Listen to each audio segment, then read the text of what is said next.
can hopefully get things underway and sorted from that. We do have all the players in the lobby now, though. So with any luck, we're already there already. We should be in here as soon as possible in the picks and bans. But there we go, as I say it. There we go, the start button has been hit, and we are jumping over into the picks and bans. This time around, Curse Gaming, first ban, first pick, immediately removing Lee Sin from the pool, and it's over to the Midgets to decide what they remove now. Okay, so safe to say, yes, they didn't want to come up against it. They're going to put that on, take it off the table. Lee Sin and Olaf, very quick bans in actual fact from Curse, but again, very similar to what they did against Fnatic. Yeah, very true. On the same token as well, Diana once again removed. So Fnatic, they did not want Extinct playing Diana or Diana, didn't want her in his hands and to be used to the best of her ability, and immediately been taken out. And we've seen just how much damage that champion can cause. You know, the Pale Cascade, get Azonia's Hourglass on there. It's tanky, it's bruisery, can dive in, can survive. It's a difficult champion to kill. For the third ban, Curse are definitely thinking about this one. There's not a question about it. And I wonder, oh, there we go, Zyra being removed at the last second. I wonder if we're going to see an Ezreal once again. We've seen him 4 out of 4 thus far. And this is the 5th game of the day. So removing Katarina, does Extinct play Cat? Not particularly. I must admit that's a little bit of a surprise, but she is an amazing champion. You can do some crazy things to her, and one bad team fight from, in this case, Mighty Midgets, if Curse had it, she picks up 3, she picks up 4 kills. That's it, that's game over. You're not going to stop Katarina once she's picked up those kills. She's got those kind of items, she's got that fed. She's just going to snowball out of control, and the next fight, you won't be able to stop her. So, I mean, if you can't take another ban, it's a smart way to go.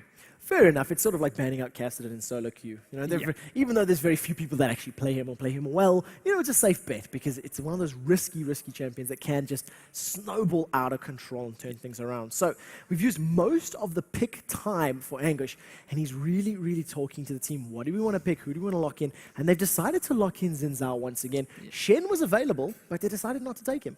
Not yet, anyway. Well, I don't know exactly, but I have a sneaky suspicion Xin Zhao does quite well against Shen in the top lane anyway, and therefore the same reasoning in the jungle. So if it is picked up here by Mighty Midgets, Curse can kind of adapt around it. They can either give it to Malin or they can give it to Anguish, and they can decide which one of them will run it and where they will do that. They're just going to wait and get the rest of their picks and get the Mighty Midget picks on the table before they ultimately decide where they put him. And I immediately love this combo from Mighty Midgets. Yeah. It starts out, it's that Orianna ball, place it on someone very deep initiate, whether it be a jungle and Mumu, or whether it be a Malphite perhaps in the top lane, place the ball on them, they go straight in amongst the enemy team.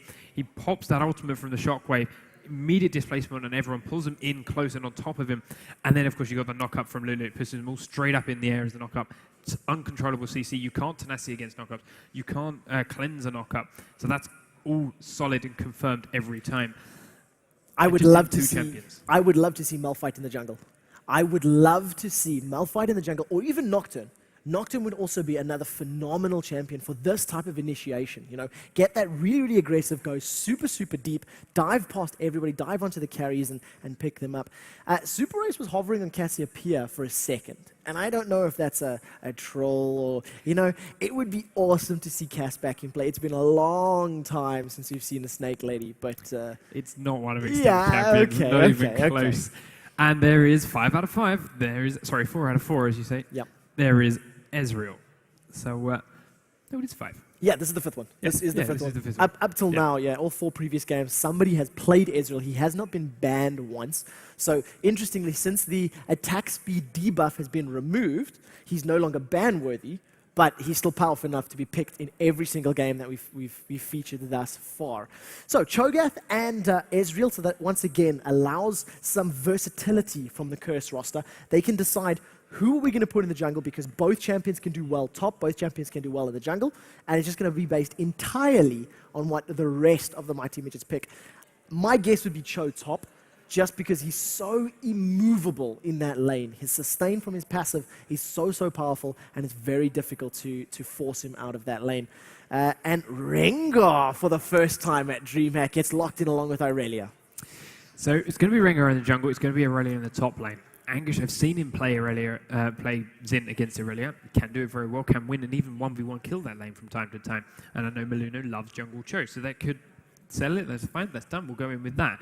But at the same time, Jungle Cho up against Jungle Rengar, I'm not entirely sure who comes out on top of that.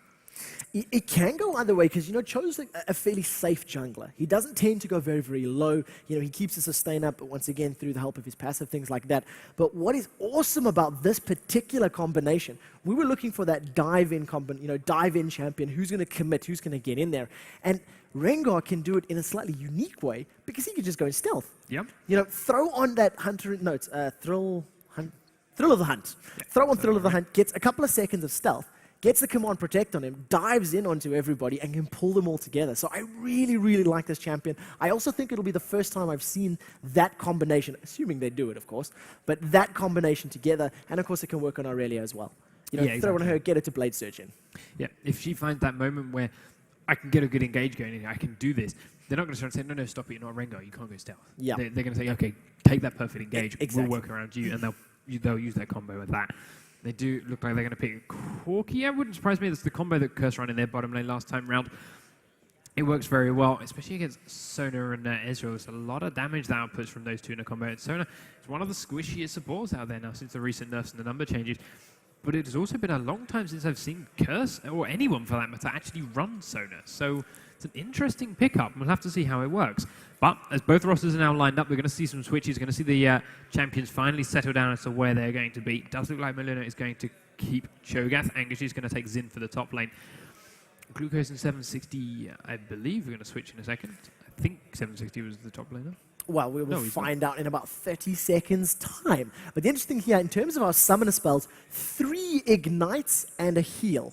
3 ignites and a heal, the rest of the teams running flash, of course, and then the customary smite. But it's a very, very aggressive, kill-heavy summoner spell collection. Yeah. Not a single exhaust. And that's a bit worrying when you consider Xin could be crippled by exhaust. Ezreal could be crippled by exhaust. Rengar and Aurelia could be crippled as well as Corki. So a bit brave, but you know what? Maybe it means kills, kills, kills, and that means an exciting game to cast. I like that idea, though. Okay, so if they come charging at us, what do we use an exhaust on? Well, we put it on Xin. So, well, Zin's just got a couple of ultra attacks. Once he's knocked us up, knocked us back, we'll close him, we can just kill him. Why do I need an exhaust to survive that initial damage? I'm going to be knocked up, sort of. Anyway, what if I just heal myself? Yep. And you guys then will kill him when he comes back in? We'll see if that actually works out, or if Xin has too much damage that the heal is just negated instantly and exhaust would have been better. But on top of all that, I want to talk about Extinct playing Lux. Been a long while. We saw it earlier on in the tournament anyway. We saw how powerful it could be from different AP carries. We've seen it mixed around different players. So it's his turn to show us what he can do. It's his turn to show us what she can do in this sense. And whether we'll see a similarity in the builds or whether we'll see a similarity in the playstyles, we'll see. We saw, of course, Citizen Wayne earlier used it a little bit too much, used his ultimate to farm creep waves. Yep. Never had it when the fight was needed. Never had it when he could poke Yellow Pete or execute Yellow Pete. Froggen, on the other hand, popping people off once, twice, 3 combos. Dead. Yep. Simple as that. Exactly. Finding Singularity, ultimate, everyone was gone. So we'll see where in those 2 Extinct falls. And there's something that you've got to remember as well. The amount of CC is too damn high for Curse right now. Light binding, double snare. You've got an AoE stun from Sona, AoE knock back as well as a knock up for Xin Zhao. Knock up, silence. It's like every single one of them has some form of displacement or, crowd control ability. Nevertheless, we are into the game, and as is customary right now, there has been a momentary pause. So we do apologize about this brief delay. We're going to keep the camera on while we talk to the admins and get this matter resolved. It's probably just another speaker thing. It's just, we've got these soundproof headsets, so in order to get that working and everything, you've got to use the in-ears, and that's going to go through. So yada, yada, yada. They'll sort this out, get it fixed. You can see the guys busy fiddling with all the headphones once again. So like I said, all of that crowd control. One thing I'm a little nervous about, or I'm a little interested to see, is how they're going to combine the ultimate of Crescendo and the Crescent Sweep. Because they're 2 sort of counterproductive ultimates, unless, of course, you go, right, look, let's jump onto somebody once 4 or stunned. Knock everyone else away, and it's very easy to see who your target is. Yeah, exactly. It's like, okay, so dive in there, stun them all. Pick one, land the passive on it. Of course, that passive doesn't get knocked back. Yep. Land that passive on the perfect target. While he's doing that, Extinct can fire his ultimate across the entire stunned group, takes a lot of damage down onto him, maybe even switch up the target Melina wants to keep there for that point. If it does more damage to one than another, actually, I'll hit this guy, use my knockback, knocks everyone else away. At that point, Ezreal can unload on this one target, take them out, or even Cho can unload on that one target with a quick feast, finish them off, and immediately becomes 4v5. Well, we will see exactly how it does play out as we are live. Because the team's already starting to move around. Command attack being thrown out from Moopsy just to get some vision in that little river bush area. And just taking it once again, another defensive start. Two very, very early wards from the mighty Midgets. Or take a look at this, 760 may be able to get away to safety. He was in the bush, they denied vision for a tiny bit. Anguish is trying to get up into range. Glucose is now there, this is a 3 versus 2. And nothing happened, not a single auto attack, not a single spell. They effectively shook hands and said, good luck, have fun. Neither one team seemed to be expecting to find their opposition in that jungle bush. Angus walked in there, spotted him, turned to go the other way. Hang on, there was someone there. Turned back and started to chase for this point. 760 was plenty out of there with loads of space between the two. And Angus wasn't about to start with his charge. Hasn't leveled up any ability yet. If he had done that, what would he have done? He'd have got close. He'd have stayed close. Yeah, exactly. That is. So it's not what he wants to start for his top laning. Not need to blow it onto 760. Here's a ward here though from Curse. They managed to place that in at the Wraith camp and now of course get vision of the red as well. But nothing much more than that. And a nice play from mighty Midgets. Planting a pink ward down and immediately killing it, taking away the vision that Curse had. But ultimately, Lulu did just steal the big Wraith from 760. Oh, and take a look at how sneaky this is. A little bit of a delayed invade now. So we'll see whether or not Curse are anticipating this. Phosphorus Bomb goes down. Creates did he get within vision range? That's the question. 760's managed to get out of there. He's going to immediately see that there's 760. Start putting some auto attacks down. Smite is available. One more auto attack. Oh! Creatine steals it with an auto attack, and 760 is going to put him very far behind. Well, we've got a moment or two. Why don't we readjust that scoreboard really quickly and get everybody to match up against one another. And it's been a double swap. So we've got Lulu and Corki in the top lane facing off against Ezreal and Sona. And of course, both of our top laners have now officially moved down to the bottom lane.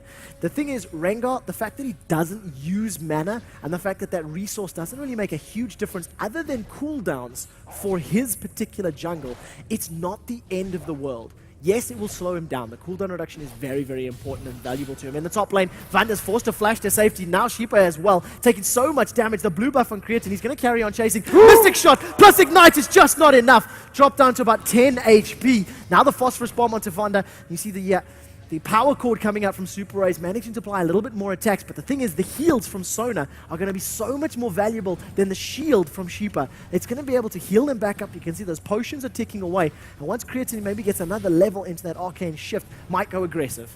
Well, let's watch it. He has picked up the Arcane Shift. He's still got his Summoner Heal, and he's got a lot of health here because he's gone through all his health potions.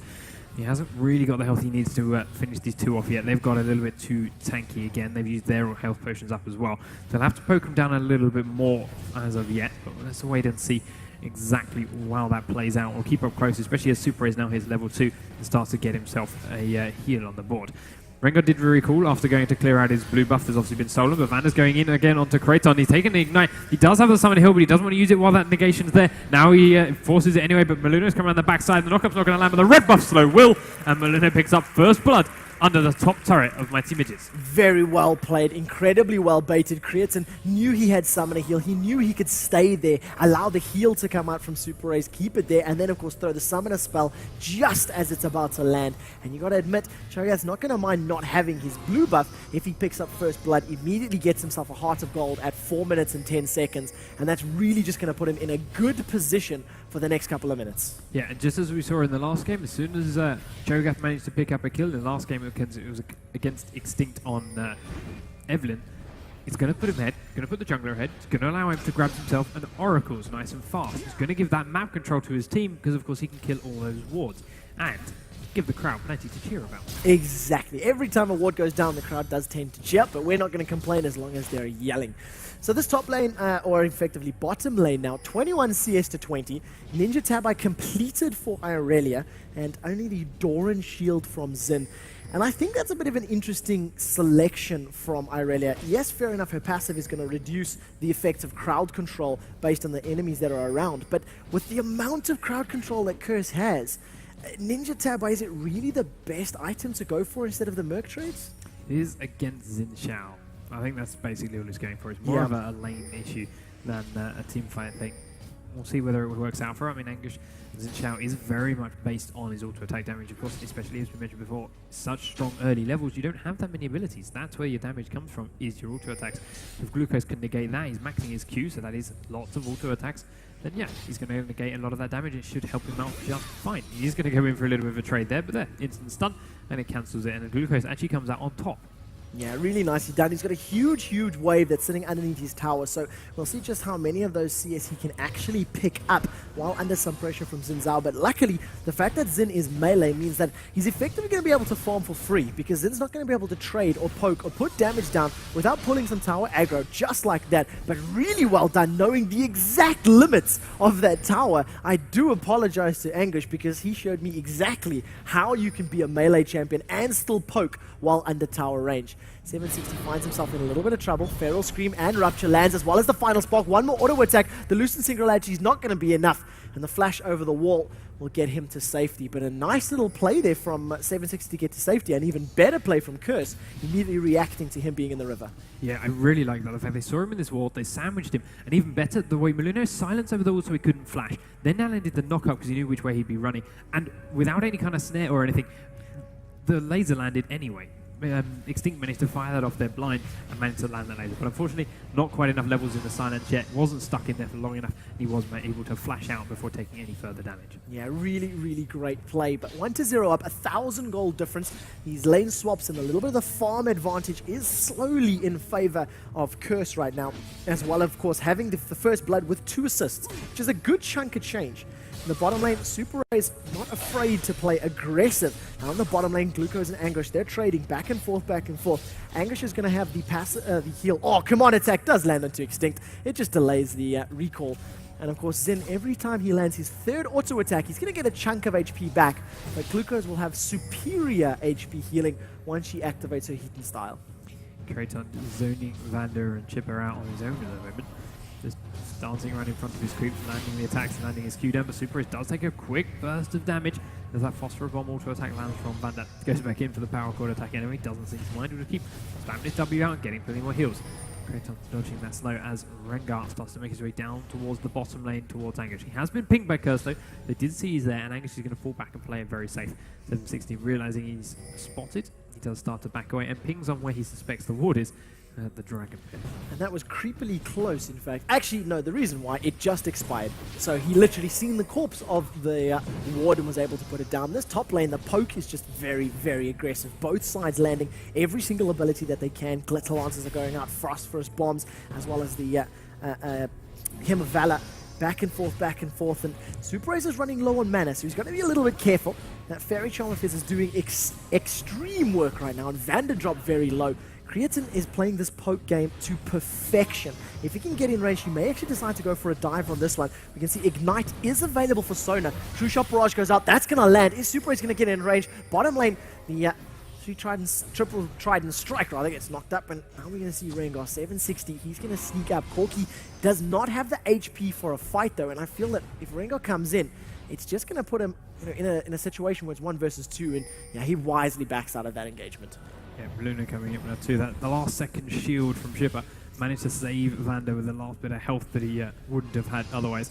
He's now going to have to recall. Kraton, are you going to go forward to try and cancel this? Not quite. You're just going to have to take the CS and deny it from them by forcing them to be in the base while these creeps all die under the turret. So still just only the 1 kill, but it is a 1.5k gold lead in favour of Curse at the moment because of the difference in CS. 61 to 49 down there in the bottom lane from our top laners. 82 to 77 here in mid, and only 65 to 59 in the top lane. It's actually been quite even as far as our AD carries are concerned, despite the pressure Curse have constantly been pushing onto this top turret. There's one thing I've got a question about myself in that top lane. Just before Vander recalled, he used his Summoner Heal. And initially I thought, oh, middle lane, Lucent Singularity hits Moopsy. But initially I thought, okay, Summoner Heal, he's going to try stay in lane, try farm up a little bit more. But immediately after popping it, he decided to recall. So, I didn't see if maybe it was a mystic shot that he thought was going to, end his life or not. But nevertheless, Summoner Spell has been blown. Blue buff does actually get stolen. Very nicely done from Extinct. He throws out the final spark, steals it. I think that was blind potentially as well, because I don't see any wards there. Now we see Moopsy 1, 2, Anguish, Audacious Charge. Third one's going to knock him up in the air. Crescent Sweep is going to knock 760 away. Moopsy, unfortunately, is going to be held in place. Feast picks up the first kill. Now they turn their attention to 760. Flash, auto attack, red buff. Another 2 easy kills for Curse. Very, very well played and well coordinated. Yeah, beautifully executed. Even tried to get in front of Moopsy there to try and knock him back with the ult. Of course, the passive attack was on there. He couldn't hit a mini, he couldn't cancel that, so he just stayed where he was. But it did push 760 into the wall, stop him getting into the lane, and as a result, the light binding managed to hit both of the targets, and the result in a double kill and a dragon here for Curse at the 10-minute 50 mark. One of the earlier dragons that we've seen thus far. Creatin and Vanda trading once again. Creatin gets turned, then the crescendo comes down. Now we're going to see Lulu. Wild Growth comes up. Ignite is ticking. True Shot Barrage goes across. Is the Ignite going to be able to pick up the kill? No! Lulu survives with less than 40 HP. For the second time in this game. Second time thus far. I think that Shipper needs to go and buy a lottery ticket today, because if this is how his luck is going, it's definitely going well for him. Vanda is on his own on the turret now. Super Race is coming around behind. Actually, Kratos going to tank it. Going to take the Him of Valor power core there for a bit more damage. Now Kratos is going to have to back away from the turret, but Vanda is now fighting Super Race 1v1. Super Race cannot take this fight. Comes back in though. Does land another Him of Valor. He's got no mana. Comes for a flash with the last couple of ulti takes. Needs one more. But there's a flash Q from Kratos. And the Mystic Shot picks up the 4th kill of the game. Really, really well played, but is it going to cost them their lives now? This is a level 6, 760. He's coming in. Throw of the Hunt has already been used. He's not going to be able to close the gap between Creatin and himself. He could have burned the flash, but I think it would have been a risky move. And nevertheless, first kill now on the board for the mighty Midgets. It does go to Rengar, and Rengar is a champion who can do very, very well, if he picks up some kills and some items, but it's a little scary right now. 3,000 gold difference already. And other than a little bit of farm, at the moment, Curse are definitely in the driving seat. Angus taking a few too many turret shots there. Does take the Ignite. He's going to take the ult from Morelia as well, but Maluna's coming around behind the turret. Angus is going to try and do what he can. The knockup's not going to land because of a good flash from Glucose, but the silence is in there. There's the Feast. Suddenly they're very close, and Angus is healing from the passive. Does save his life. Wow. Well, take a look at his items as well. Giant's Belt as well as a Chain Vest. So all of that auto attack damage was reduced. Of course, Heat and Style was there for a decent chunk of it and added some true damage. But, all the auto attacks getting reduced from a champion like Aurelia, who relies on her auto attacks for most of her damage. And, of course, the Giant's Belt. All that additional HP, those 2 or 3 tower hits that he took, that's the difference. That's your Giant's Belt HP, the 430 odd that it added extra. So great itemization. Sunfire Cape now completed. And, a matter of 2 CS difference, but 2 kills and an assist for Anguish. He's definitely in the driving seat in that lane. Yeah, 5-1. Cursor in the driving seat for the entire game. At the moment, they're up by over 4,000 gold at 13 minutes. Picked up 1 dragon, done some damage to turrets, but haven't managed to kill any yet. Just keep picking up kills everywhere. They're zoning out this top lane as well. Kraton, Vanda Noob. Sorry, Vanda Noob's the name he's got on live servers. Vanda and Shipper are still content to be falling back, waiting for the creeps to come to their turret and trying to pick it up with CS there. They are slowly falling further and further behind there, but we do have Maluna coming into the mid lane. He lands the silence in on the move. There's the snare. Knockup's going to come out, and with a final spark, he gets executed by Extinction. Yeah, once again, just textbook play. Cho'Gath comes in, he applies the CC, the slow, manages to hold him in place, and every single ability lands that needed to land. So really well played. Looking up in the top lane, Super Raze and Creatin, they're looking like they're about to take this tower down. It is very, very low. Creatin's deciding not to auto-attack it. He's going to allow the creeps, as many of them, to get denied as possible. Reduce the gold, reduce the experience, and just make it even harder for Vanda to stay in this game. Now, all of a sudden, the CS is dropping. Are we going to see a bit of an engagement here? Creatin gets slowed by the Glitter down in the middle lane. There's a number of pings now. The rest of Curse have turned their attention on that mid lane. We're considering a dive up in the top lane. Engagement does go back and forth. Crescendo is still available for Super Raze, though. He has not used that ultimate. He has not used that CC. And it just looks like Curse, they're pushing everywhere. They've got the advantage in almost every single lane, and they're just pressing it home as hard as they can. They do grab that mid turret as well, with Angus coming around behind that. And they're now all in this top half of the paused jungle. Top half of the jungle for mighty Midgets. 760 has stealthed up just before that pause went out, and he is heading towards that red buff. But we'll see exactly how that plays out in just a moment, because Maluna has early smited it, so he could manage to steal it away. But they're up by over 6,000 gold at the moment. We are at 14 minutes 45 seconds, and hopefully this issue isn't too serious. Well, I have my eye on chat, so if anybody does say anything, I'm sure we'll see exactly what's happening, and I'm pretty sure the cameraman will give us a shot. It's probably going to be another audio issue, but nevertheless, at the moment, Curse, you know, it's their game to lose. You know, that's the way to look at it. They've created this fantastic opportunity. They've put themselves in a position where they've won all of their lanes, not necessarily in dramatic, over-the-top, fantastic fashion, but it's clear, it's concise. They've stayed ahead in farm, they've created kills. We see 760, he is stealthed up, now he's going to be running away. He's decided to leap on, Wild Growth comes down, he's knocked up 3, Super Ace gets a crescendo down, 760 goes down before anybody can pick him up. Sheep is the next one in trouble, now Irelia has joined the fight. The final spark comes across, Shockwave pulls 3 people back with the True Shot Barrage going out, still not picking up a kill. Nobody's died just yet, and look at how low everybody is. Curse are going to be happy with picking up the single kill and now backing away, backing out of that fight. A good engagement by the Mighty Midgets, to be honest, but they just didn't really have the damage to complete the kills, and that was what was missing. It was a nice try by 760, and as Mulino smited so early, he could have possibly stolen that away. But there was an Oracle's up on that Mulino. You go in that bush, he'd immediately been spotted, so he might have grabbed the red buff. But honestly, he'd have died anyways. We do get a Loosen Singularity across land onto Vanda. Unfortunately, the light binding didn't quite do the same. Otherwise, that would be a dead Corki. And, well, as he was not alone, he was still there. That binding just whiffing past his tail. Shipper's still there though. Shipper's got that shield. Can try and block the auto-attack damage from Extinct. He was trying to do it again, but 760 this time. Oh! Snipe!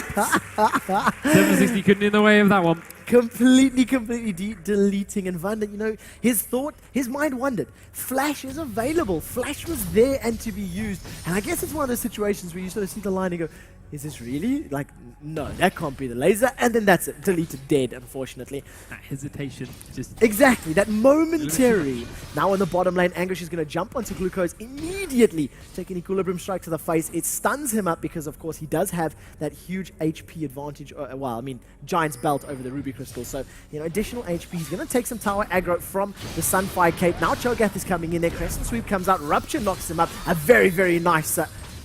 dash backwards from Glucose, and he gets out of the gank safely. But now Curse are going to say, well, let's shove this lane and let's take the third tower of the game. All front towers down, and they're going to be able to, you know, secure any dragon that they want. It should be up around about now as well. If I recall correctly, they took it around 10 minutes 40 or so. And you can see everybody setting up, and there it is, immediately setting up for the second Drake of the game. Yeah, and that bottom turret should fall down to creeps any second. There it goes. So that's 3 out of turrets, and now the second dragon of the game heading towards Curse. But Mighty Midgets are closing in. Unfortunately, they're all being zoned away by Soul Anguish, as that slow from Shipper also completely misses. But Curse is still hiding in. He's going to dash in, knock 2 of them up. Vanda gets nuked down by that final spark, and the Israel hooks Shipper and 760 as well. 760 has been Wild Growth by Lulu together, knock up and the health back. But it is just the one death, but it is the AD carry. It is an important member of Mighty Midgets, and will allow Curse to push up onto this bottom and mid lane at the same time. Yeah, every single lane is pushing in their favor right now. The top lane is a little bit balanced, but because it's sitting at Curse's tower, the tower is going to be able to pick up all of those creeps and immediately allow their creeps to push down. So 4 members of Curse are shoving the second tower. It's going to be their 4th of the game. They've taken 50% of the HP down already, and look at how much damage that Lucian Singularity is dealing. The laser hits as well, immediately forcing Orianna out of the fight, and it just gives Curse additional free time to poke down this tower, finish it off, and immediately turn their attention. They're still not giving up. It looks like they may want to put some damage down onto this inhibitor tower. Listen Singularity for some vision. Extinct is thinking about it, and the call comes in from the team. No, let's take the inner mid lane tower and just pick up another 1,000 gold for the team. Once again, Curse just playing this by the numbers, playing a textbook. They've borrowed a small page out of CLG's book. Oh, very nice light binding onto Glucose. Now we're going to see an engagement here from 760. The movement speed buff comes up. His ultimate Shockwave pulls only Extinct backwards. Is it going to be enough? The laser comes across. That's 1, that's 2. True Shot Barrage as well as the laser. Too much damage. 5 members of Curse versus 4. 3 members of the Mighty Midgets. Shipper's going to get that movement speed buff. The attack, the dissonance is going to slow Curse. That's going to cancel the initiation, but a bad call from Mighty Midgets. Diving in. Shockwave only catching Lux, and she immediately flashes to safety. It was a good effort. It was their last-ditch effort. Ultimately, it backfired because Curse are just way too far ahead right now. They were up by nearly 12,000 gold before that fight. now they're up by nearly 13,000 gold. And yes, okay, it grabbed that shockwave, it pulled the Extinct back, there was a good target for it, but they just couldn't quite pull it out of the bag. And now with Curse going back to shop and spent 1,500 or more gold each, they're only going to get stronger for this next fight. And we saw that last poke, the bottom lane, that allowed Extinct and allowed the team to take that tier 2 in the turret. There was about 3 abilities from Extinct. There was one Loosen Singularity, a Binding that hit no one, and then a final Spark. And suddenly they had to back off and give him the turret. Now that he's stronger, he could do that again. And okay, maybe he has to do it twice this time if they dodge it a couple of bit more. But that's going to open up an inhibitor this time around. And every single member of Curse is sitting on 0 deaths with the exception of their support. You know, 202, 207, 304. It does not get better than that. I'm looking at my chat history very quickly in terms of items. There is not one major item completed for the mighty Midgets in the last 10 minutes. 5 minutes, there's my math, a little bit more accurate there. It's scary when you think about it, when Aegis of the Legion, Athene's, Trinity Force, Zeke's Herald, Wit's End, and Shirelia's Reverie, itemization-wise, they are so far ahead, and that's what 13,000 gold does buy you. And they are now pushing onto this mid-inhibitor turret with 4 members. Angus has just grabbed that red buff and stolen it away. They're going to take a lot of damage onto this turret because Kraton is just allowed to completely free damage it.